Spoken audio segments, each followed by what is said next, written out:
Janasena party తరపు నుంచి ఈ జనవాణి కార్యక్రమం అనేది కొత్తగా ఇంప్లిమేషన్ చేసుకొచ్చారండి. ఇప్పటి వరకు భారతదేశంలో ఏ పార్టీ కూడా ఇలాంటి కార్యక్రమం స్టార్ట్ చేయలేదు. నేరుగా ఒక ప్రజాప్రతినిధిని డైరెక్ట్గా అలా రోడ్డు మీద కూర్చోబెట్టి ప్రజల సమస్యని డైరెక్ట్ ఆయన స్వీకరించేటట్టు పవన్ కళ్యాణ్ గారు ప్లాన్ చేశారండి. ఎలా ఉందండి ఈ కార్యక్రమం, పరిస్థితి ఏంటి, ప్రజలు ఎలా స్పందిస్తున్నారు? మీ అందరికీ తెలుసు, పవన్ కళ్యాణ్ గారు ప్రజానాయకుడు. ప్రజల పక్షాన్ని నిలబడి ఓటమిని కూడా బేఖాతరు చేసి గత 5 ఏళ్లుగా ఆయన సుదీర్ఘమైన ప్రయాణం ప్రజలతో చేశారు. ప్రతి సమస్యలోనూ నేను తోడున్నానని ఆయన అండగా నిలబడ్డాడు. ప్రభుత్వం చేసిన తప్పులను ఎండగట్టాడు. అలాగే అధికారంలో లేకపోయినా ఆర్థికంగా ప్రజల్ని హెల్ప్ చేస్తూ జనవాణి కార్యక్రమం ద్వారా కావచ్చు, కౌలు రైతుల ని ఆదుకున్న విధంగా కూడా మీరు గమనించి ఉన్నారు. పవన్ కళ్యాణ్ గారు ఎక్కడ ఏ సమస్య ఉన్నా ముందుండడం, ప్రజల పక్షాన పోరాటం గతంలోనే మీరు చూశారు. అందులో భాగంగా జనవాణి కార్యక్రమం చేశాము, అర్జీలు స్వీకరించాము, ప్రజల పక్షాన్ని నిలబడ్డాం, ప్రభుత్వాన్ని మేల్కొల్పాం. ఇప్పుడు మేము అధికారంలోకి వచ్చాం. సో మా పైన ప్రజలు ఇంకా బాధ్యత ఎక్కువ పెట్టారు. ఎందుకంటే 21 గెలవడం అంటే మాటలు కాదండి, 100% స్ట్రైక్ రేట్. సో అంత మెజారిటీతో అంత 100% స్ట్రైక్ రేట్ మాకు ఇవ్వడం అంటే మా మీద ఎంత నమ్మకం ఉందో మీరు అర్థం చేసుకోవాలి. సో ఇది మాకు ముళ్ళ కిరీటం కాదు, మేము ఏంటంటే బాధ్యతగా తీసుకోవాలి. ప్లస్ మా మీద పెట్టిన భరోసాను మేము రుజువు చేసుకోవాలి. కాబట్టి మాకు ఎవరైతే 21 మంది ఎమ్మెల్యేలు గెలిచారో వాళ్ళని ఈరోజు మేము ఇక్కడ పార్టీ ఆఫీస్ బయట కూర్చోబెట్టి వాళ్ళ ద్వారా ప్రజల అర్జీల సేకరణ తీసుకొని మేము ఎలా విధంగా ఆ సమస్యలు పరిష్కరించాలి, వాళ్ళకి ఎలా న్యాయం చేయాలి అనే దిశగా అడుగులేస్తున్నాం. నిజంగా ఇటువంటి పార్టీ ఎక్కడ మీరు చూసింటారు, ఇటువంటి ప్రజాప్రతినిధులు మీరు చూసింటారు. స్టిల్ నేను మార్నింగ్ నుంచి ఇక్కడే ఉన్నాను పార్టీ ఆఫీస్ బయటే. పంతం నానాజీ గారు ఇక్కడ అవైలబుల్ గా ఉన్నారు, నిన్న కూడా అవైలబుల్ గా ఉండి ప్రజా సమస్యలు సేకరిస్తాను. నేను వాళ్ళతో పర్సనల్ కూడా మాట్లాడాను. ప్రతి ఒక్కరు సానుకూలంగా చాలా ఆనందం వ్యక్తపరుస్తున్నారు. వైజాగ్ నుంచి వస్తున్నాం మేడం, మాకు పవన్ కళ్యాణ్ గారు అన్న పార్టీ అంత నమ్మకం. సో ఇది ఏ పార్టీ కూడా గెలుచుకోదు, కేవలం జనసేన పార్టీ సొంతం, పవన్ కళ్యాణ్ గారి సొంతం. ఓకే, అసలు ఇలాంటి కాన్సెప్ట్ ని పవన్ కళ్యాణ్ గారు ఇప్పుడు గతంలో కూడా చూసుకుంటే పవన్ కళ్యాణ్ క్రియాశీలక సభ్యత్వం అనేది పార్టీ కార్యకర్తల క్షేమం గురించి, వాళ్ళకి ఇన్సూరెన్స్ బీమా కల్పించాలని అదొక కొత్త కాన్సెప్ట్. ఇలా ఒక ప్రజాప్రతినిధిని ఎంత డౌన్ టు ఎర్త్ పని చేయాలి, ప్రజలకు ఎంత అందుబాటులో ఉండాలని చెప్పి ఒక కొత్త రూపం అనేది పవన్ కళ్యాణ్ గారు జనసేన పార్టీ సిద్ధాంతాలు అని చెప్తున్నాయి. ఎలా స్పందిస్తున్నారు మేడం ఇక్కడ నాయకులు కానీ, వాళ్ళ పనితీరు ఎలా ఉందంటారు? మీరు అందరికీ తెలుసు అండి, మీ అందరికీ తెలుసు. ఎందుకంటే మేము ప్రత్యేకించి చెప్పాల్సిన అవసరం లేదు. మేము ఏదన్నా కొంచెం అటు ఇటుగా మాట్లాడినా మా మీద క్రమశిక్షణ చర్యలు ఎలా ఉంటాయో గతంలో మీరు చూశారు.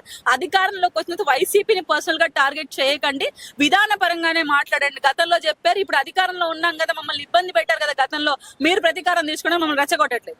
కేవలం విధాన పరంగా మాట్లాడండి, ఎవరిని కూడా ఇబ్బంది పరచకండి. సో ఇక్కడ కన్స్ట్రక్టివ్ పాలిటిక్స్ కి న్యూ ఎరాని క్రియేట్ చేస్తూ ఒక రిఫార్మ్స్ తీసుకొని రావడంలో కళ్యాణ్ గారు సక్సెస్ఫుల్ గా ముందుకెళ్తున్నారు. ఆయనే కూర్చొని మరీ సార్ట్అవుట్ చేశారు. రీసెంట్ గా ఒక అమ్మాయి మిస్సింగ్ కేసులో గతంలో ప్రభుత్వం సార్ట్అవుట్ చేయకపోతే పవన్ కళ్యాణ్ గారు దాని ఇష్యూ వెంటనే క్షణాల్లో సాల్వ్ చేశారు. సో అలాగే ప్రజలకు మేము చేరువవడంలో గొప్ప ప్రయత్నం ఇది, మేము సక్సీడ్ అవుతున్నాం.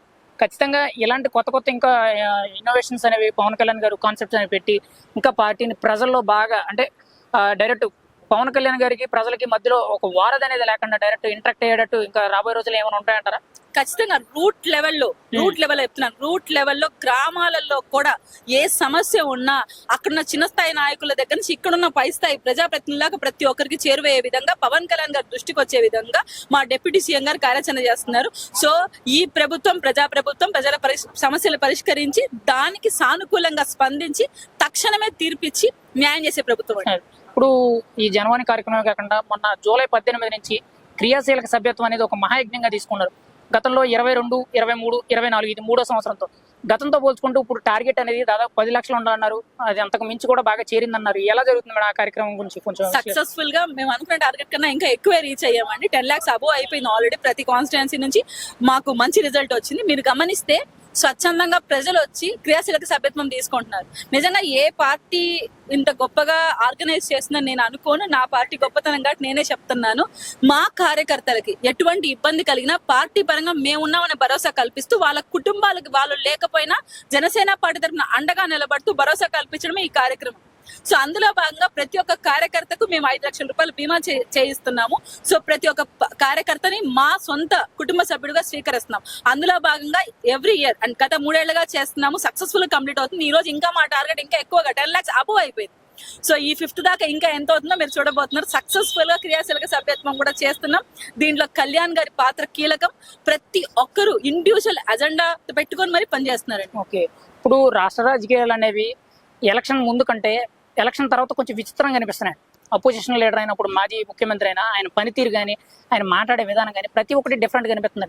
నాకు ప్రతిపక్ష హోదా ఇవ్వండి అని చెప్పి హైకోర్టులో కేసు వేయడం, లేకపోతే నేను అసెంబ్లీకి రానడం, లేకపోతే వినుకొండ హత్య ఏదైతే ఉందో దాన్ని ఇక్కడ అసెంబ్లీ ముందు ధర్నా చేయడం, ఢిల్లీలో జంతర్ మంతర్లో ధర్నా చేయడం ఎలా అనిపిస్తుందండి ఆయన రాజకీయ పరిణితి ఇప్పుడున్న పరిస్థితుల్లో? అంటే ఓటమి నుంచి ఆయన ఏం నేర్చుకున్నాడు, ఎలా ప్రవర్తిస్తున్నాడు? నేను ఒక రాయలసీమ బిడ్డనండి, నేను కడప నుంచి వచ్చాను సార్. నాకు తెలుసు రాయలసీమ రాజకీయాలు ఎలా ఉంటాయో.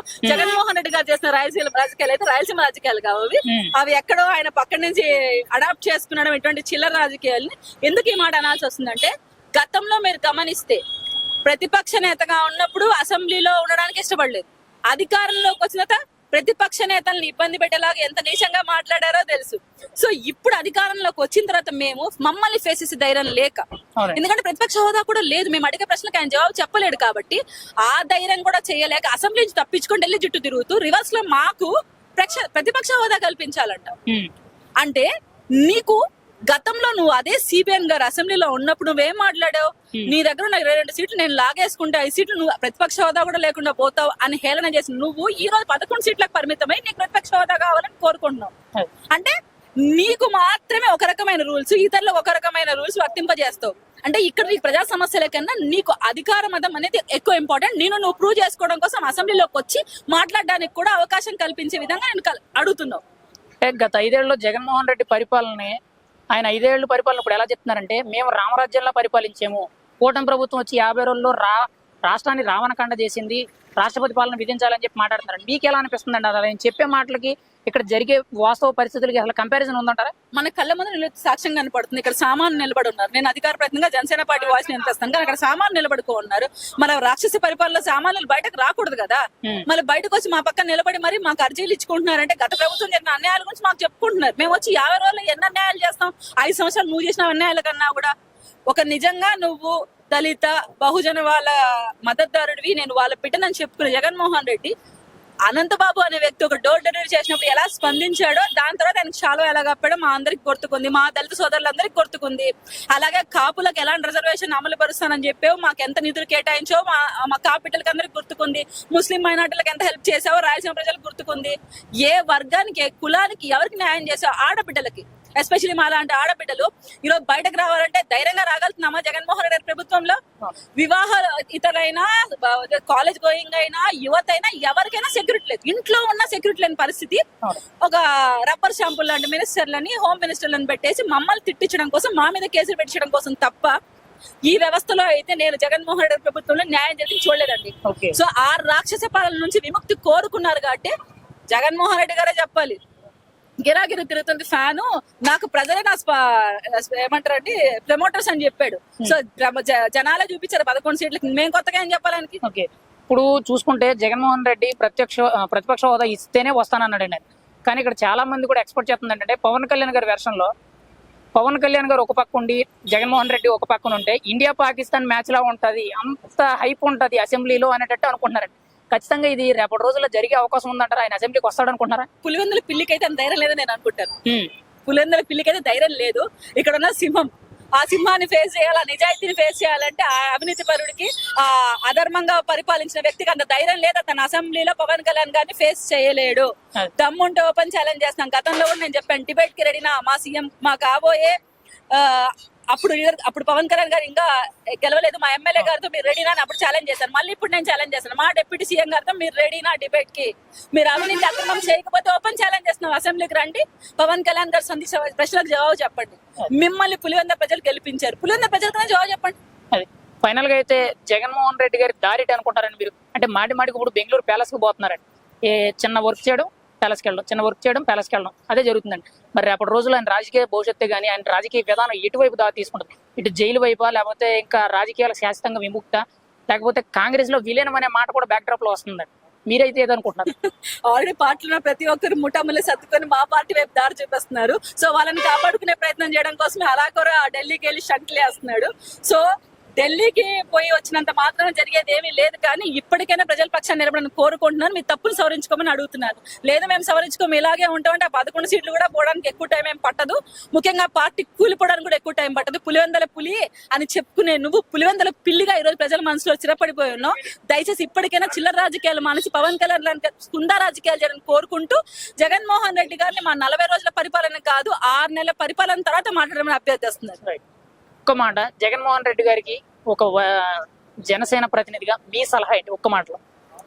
చిల్లర చీప్ పాలిటిక్స్ చేస్తే ప్రజలు ఇలాగే తిప్పి కొడతారు. పవన్ కళ్యాణ్ గారు హుందాగా ప్రజల పక్షాన్ని నిలబడితే అధికారాన్ని ఫామ్ చేస్తారు. జై జనసేన.